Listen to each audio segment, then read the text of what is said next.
Welcome back to Stun Club Soda, and welcome back to Worst Episode. Wait.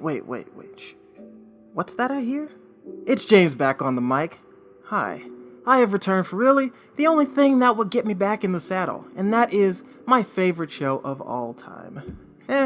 Top 2. For the new or uninitiated, if you didn't know, every single chance I get, I will drone on about Bobby B to anyone who will listen. And that's what you are. A very willing and receptive audience that'll watch this video no matter the content. So let me tell you why you're here. Worst Episode is a show where I mostly talk about why I love the dickens out of a show and then segue into what doesn't work sometimes and eventually land on a singular episode as the poster child for missing the mark. Pretty simple, so let's get the ball rolling. It's magnum opus time, worst episode of Bob's Burgers.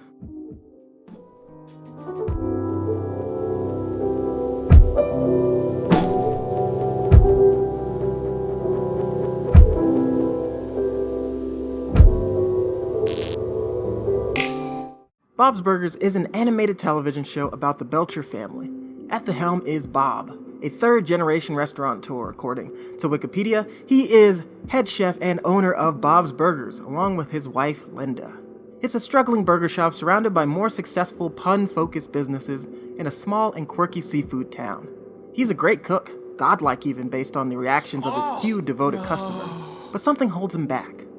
It's mostly the inability to compromise on the quality and value of his food, the inability to capitalize on the many opportunities he's had to put Bob's Burgers on the map, and we'll blame the kids a little too. Bob and Linda have 3 children, Tina, Jean, and Louise. They are their only employees and, to quote Bob, are horrible at their jobs. They're all horrible. The show chronicles the day-to-day of the restaurant, Bob's Burgers, but is mostly about family. It's a heartfelt and genuine comedy that relies on authentic character moments. It can get pretty out there with its situations, but sets itself apart from other animated heavy hitters by being mostly simple, relatable, and family-friendly. Starting from the beginning, Bob's Burgers established itself as beautifully quirky. But the happenings from episode to episode were not always so outlandish. Many episodes have very straightforward premises, but come alive when they get the Belcher twist. And what that is the very weird cast of characters in town getting to experience very special interactions with the Belchers. Quickly, for example, restaurants get reviewed all the time. They're not always good, and that's the way the critic game works. But Bob can't receive a bad review and take it in stride. That would be a little too normal. He has to get frazzled by his fellow restaurateurs, all 3 of which are guilty of cutting corners where Bob doesn't, by the way. Reggie buys day-old bread, Tran reuses old noodles, and Pepe doesn't even use the right meat in dishes that call for it. Bob should be better off than them, but he had a bad day. And though that should be the end of it, it's not the end of it, because the Belchers escalate. While Reggie, Tran, and Pepe resorted to dump-sacking the bad critic, all Bob wanted was a redo. So he found where the critic lived, forced his way into his home, tied him up, and made him a burger. This doesn't seem right, but this is Bob's Burgers. Simple very quickly finds itself off the beaten path in the best ways. It's unexpected, and everyone, almost always, is willing to go along and go the extra mile even when life starts dipping into crazy. The Belchers are crazy, and so is everyone around them. But aren't we all crazy? I'm sure everyone has something they'd argue about the principle of till they're blue in the face. I know it. So there's a little bit of Belcher in all of us. They show us the best and worst in ourselves because they might as well be real individuals. Characters in the show aren't caricatures. Gale is, maybe, and Fish Odor too, I guess. But the other characters in the universe are complex and fleshed out. Each time someone appears, they offer new information about themselves. There's always something new. They paint a deeper picture of their perspective and their influence on the town around them. But more importantly, they go through the things that we go through as viewers. There's more minutia in Bob's Burgers. I'm sure many of us fans have felt trapped in an unideal relationship, only to draw it out for reasons. Everyone has a crazy Thanksgiving every once in a while. When you get that many family members together, things are bound to go off the rails at some point. And I know it's a layup because the after-school special style episode isn't uncommon, but Bob's Burgers isn't afraid to build episodes around life lessons. And it's not afraid to build episodes around day-to-day activities. It makes them fun and funny to watch, while maintaining purpose and staying on course for wholesome messages. I like to think of It's Always Sunny in Philadelphia whenever I make this next point. I know they're wildly different, but I promise I'll make it work. If anyone asks where they should start with Bob's Burgers, I always say, if you want to save time, and I don't know why you would with a show that's already 10 seasons now, you can skip season 1. It's the most different and tries a lot harder to be edgy with its subject matter and throwaway jokes. I love it because there are some real gems in there, but for most people, it's probably skippable, like much of the first season of It's Always Sunny in Philadelphia. Hey, I told you I'd bring it back. It really found itself in later seasons and fully caught its stride with 3. It's a masterpiece. Bob's Burgers is full of puns, awkward humor, and fantastic musical numbers. If you take a look for a second, you'll find something to latch onto. Give it a watch if you haven't already, because now we're dipping into worst episode territory. There are bound to be some turnoffs for people when watching a show, and despite all my love, Bob's Burgers is no different. I think many of the weaker moments can be attributed to what the writers decide to do with Linda, because she's a bit much and a lot crazy. I have a friend that won't even watch Linda-focused episodes, and they run for the hills when Linda's paired with Tina because Tina really brings out the crazy in her mom. They can be problematic together when Linda's overbearing and Tina has to be the rational anchor. This leads to uncomfortable gut check moments when Tina has to bring her mom back to reality and make her see the error in her ways. It's only with Tina I'm realizing. When Linda's paired with Gene or Louise or any sane adult that isn't straight-faced Bob, chaos reigns. And it's always fun to watch because when Linda's left unchecked, she goes off the rails fast and hard in the most absurd ways sometimes. It seems like when they're at the forefront, Linda's hard to write for, and Gene is hard to write for. He's the only other Belcher whose episodes can be hit or miss. With his impulsive nature and overall lack of ambition, most of his episodes tend to be about bettering himself. Whether it's dealing with middle child syndrome, getting out of his comfort zone, or actually following through on his goals, Gene episodes could be great, or they could be meh. And they almost always have to do with music in some fashion, so if you're into that, definitely check them out. I don't want to pile on Linda and Gene too much, however, but if my shallow teardown of their shortcomings alarm you, then maybe exercise a little caution if you're a first-time watcher trying to get into the series. But the two of them aren't the main focus of the actual worst episode, which happens to be a little season 5 ep called Late Afternoon in the Garden of Bob and Louise. As the title suggests, the episode is about a garden. More specifically, the community garden that Bob is obsessed with becoming a member of. But before the camera started rolling on this heated episode, Louise ruined Bob's new zester by zesting gum off Gene's shoe. Bob really loved that zester, and this is really important. So after receiving yet another rejection letter from the community garden, Bob decides to talk to Cynthia, the garden master, in person. There's some history there because in a previous episode, Cynthia's son Logan stole Louise's bunny ears. Louise employed the One-Eyed Snakes, a motorcycle club, to take them back, and in the fallout, the One-Eyed Snakes almost beat up Cynthia, her husband, and a few other parents in Bob's restaurant. Louise doesn't like Logan and vice versa, so you can imagine her reaction when Bob hired Logan as an intern in exchange for his coveted community garden membership. Louise tries to make the situation work in her own way, but Logan doesn't make it easy. Linda essentially tells her daughter to suck it up and deal with it, and sides with Bob on the matter.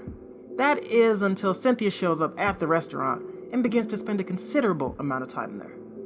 Linda doesn't like Cynthia, and vice versa, so there was only a matter of time before everyone's low level of tolerance broke like a floodgate. With Logan's new workplace not working out, Cynthia was ready to put an end to her and Bob's deal, meaning Bob would no longer be welcome to use the community garden. But Bob couldn't let that happen, so to keep his garden privileges, he makes Logan Employee of the Month.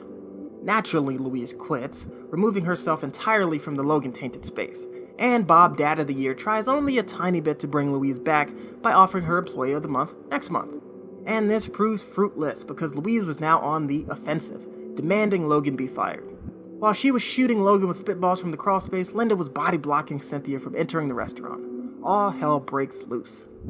And to cap off this cluster jam, Bob had to give his final grandstand, telling Louise once and for all to deal with Logan because it's good for all of them. But Louise wasn't having any of it. She actually ignores the whole speech and sneaks out with Bob's gardening shears to teach him a lesson by killing what he loves most, his community garden crops. Very quickly, after chasing Louise down to the garden, Bob realizes he's being a bit crazy, makes up with Louise, and agrees to let her fire Logan. End of episode. So I bet you're wondering how an episode starring arguably the strongest family pairing, Bob and Louise, with a solid musical number to boot, landed the title worst episode. Well, friends, it's all about message and intent. Late Afternoon in the Garden of Bob and Louise starts in the middle of a still hot issue, and both parents seem to take a stance on Louise being in the wrong for ruining Bob's zester. There's even a moment after Logan's hired in which Linda tells Louise, You ruined Bob's Zester, you owe it to your father. Sometimes you have to be around people you don't like. It seems everyone's on Bob's side until it's inconvenient for them. Even when Cynthia shows up, Linda's clearly bothered by her, but is still in the mindset of do it for Bobby. However, she's much less invested in his interests because everyone has their point of break. Being in close proximity to an enemy for extended periods is bound to exacerbate that. The deal breaks down pretty quickly because no one else really cares about the garden except Bob. It was a project he was at least a little bit passionate about. Maybe a lot of bit, but he had the only horse in the race and his new project fell off by the wayside. It's really not fair to Bob. He stays losing in this episode. He loses his favorite new toy, he loses his garden plot. Clearly Bob isn't allowed to have nice things, even when the world says he's owed a win. That's actually an important word in this episode, owed. It's said a couple times specifically about Louise owing Bob, but a child doesn't owe a parent anything. They didn't bring themselves into this world, they didn't choose to be here. That's on the parents, and it's their responsibility to deal with the consequences, positive or negative. But Bob doesn't deal with anything in this episode. He leaves that to everyone else. When the garden is in question, he kind of ignores the well-being of everyone around him. He does not listen to the gripes of everyone around him, standing firm on the belief that the garden is good for all of them. Growing fresh produce for the restaurant may garner them a bit more success, but I don't think his 3x3 plot of dirt would really cut it to feed a restaurant full of people. So it's really only a hobby, and I don't see Bob's hobby being good for the whole family in the way he believes it is. If it was truly best for the whole family, he could have tried harder to convince them of such. Linda and Louise are in strong opposition, and Jean and Tina were bystanders. I'm doing some real speculating here, but I'll say Bob probably could have kept the peace if he was, present. But he was too busy with the garden to actually spend time in the new hostile environment he created. Instead, he chose himself and an outsider over his wife and child. Bob is crazy selfish in this episode. The moral of the story is eluding me. I'm not sure what I'm supposed to take away from this episode, if anything, really. And that's why it takes the cake as worst episode. But I don't hate watching it. I don't hate watching any Bob's Burgers episodes, and Season 10 has some real hard ones. But I feel they're all essential to the Bob's Burgers fabric. Sometimes characters have to take a leap and get real bad. Bob is no exception. He has to go overboard with the things he cares about sometimes. It's only fair. All the Belchers are crazy and they need runway to express themselves and deal with the consequences. Yeah, I think that's about my limit for how long I can talk critical about Bob's Burgers, so let's wrap up. But I couldn't possibly end a video about my favorite show without telling the world the 3 things I want and need to know about Bob's Burgers. Maybe one of you will have the answers. The first is a bit rhetorical. It dates back to Season 1, Spaghetti Western and Meatballs. Bob, Jean, and Louise were hiding from Choo Choo and his dad in the playground inside of a slide. And what did Jean say to quiet down his family? Use your slide voices. What? How in such a punny show do you miss the opportunity to say in slide voices? Gosh. Next is from the Season 6 premiere, Sliding Bobs, but could have a bit more history behind it. More specifically, it's about Hugo and the thought put into his character. Tina tells a what-if story that centers around Linda going through with marrying Hugo, and it's a little too perfect. Hugo's been in the show since episode 1, and I'm supposed to believe that his bizarro world Hugo's Hot Dogs counterpart to Bob's Burgers was merely happenstance? Nah, I don't believe it. I want to see the show Bible with the history and trajectory of Hugo's character. I need to know how planned it was. And lastly, this is where I leave you. Who is Ginger?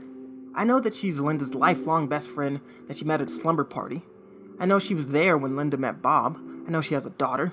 I know she's married to a man named Tony and they're pill-popping sex freaks. I know a cat of hers died and that she's very invested in the raccoons that live in the alley next to Bob's Burgers. Hell, I even know she has a cousin named Cheryl with psoriasis. But do I really know this woman? I want to actually see her and Linda interact in the world. I imagine a Kristen Wiig, Maya Rudolph-esque friendship where they feed off each other's high-octane energy. I know that when it happens, I'd love every minute, but that if it didn't happen, I'd still be fine with Ginger remaining mostly a mystery. When is Ginger getting her day? If anyone deserves it, she does. Alrighty, thanks for taking the time to watch, and thanks for sticking around. Like always, let me know what you think. What are your best and worst of Bob's Burgers? There's plenty of space down in the comments. Don't forget to like, subscribe, all that jazz. But before you play rock, paper, scissors, best out of 37, have a good day.